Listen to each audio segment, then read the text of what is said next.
అలాగా మరి ముంబై లాంటి కార్యక్రమాల్లో కూడా బీసీ సంఘ కార్యక్రమాల్లో బీసీ శక్తిమంత సంఘ నేషనల్ అధ్యక్షుడిగా నేను పర్యటించడం జరిగింది. ఆ రోజున రాష్ట్రంలో ఆర్ కృష్ణ గారు ఆయన కనిపించాలి మనందరం కూడా. ఇంకోటి ఏంటంటే మీకు ఒక చిన్న విషయాన్ని చెప్పి నేను క్లోజ్ చేస్తున్నాను. ఐకమత్యం అనేటువంటి పాయింట్ మీద దాదాపు 150 సంఘాల వరకు బీసీ సంఘాలు నిర్మితమై ఉన్నాయి.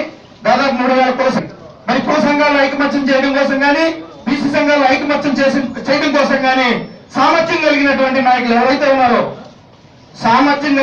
నాయకులు ఎవరైతే ఉన్నారో వాళ్ళు ఇతర పార్టీల్లో నిమగ్నం అయిపోయి ఉన్నారు, బాగా సంపాదించుకున్నారు సోదరులారా.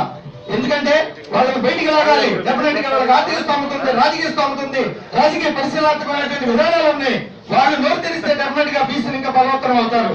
దీనికి ఒకటే మార్గం, మన భవిష్యత్తులో ఒక ఎడారిలో బిడాల సమూహం ఒక ఎడారి దాటాలంటే దాదాపు 1000 కుటుంబాలు కలిసి ఒక ఎడారి దాటేవాళ్ళు, అన్ని రకాల సేవలు చేసుకునే వాళ్ళు. ప్రతి ఒక్క కుటుంబానికి 1000 కుటుంబాల ఆధారంగా ఉండే ఒక ఎడారి దాటాలంటే ఆ రకమైనటువంటి రాజ్యాధికారం అనేటువంటి ఈ గ్యాప్ ని మనం క్లోజ్ చేసుకుని ఒక బిడారు కార్యక్రమం ద్వారా అందరూ ఐకమత్యం అయ్యి 2019 రాజ్యాధికార దిశగా పయనించాలి. కానీ ఈ రోజున కుయుక్తులతో మరి 1,00,000 కోట్ల రాజధాని నిర్మాణంలో బీసీల వాటా ఎంత, 1,00,000 కోట్ల రాజధాని నిర్మాణంలో బీసీ వాటా ఎంత?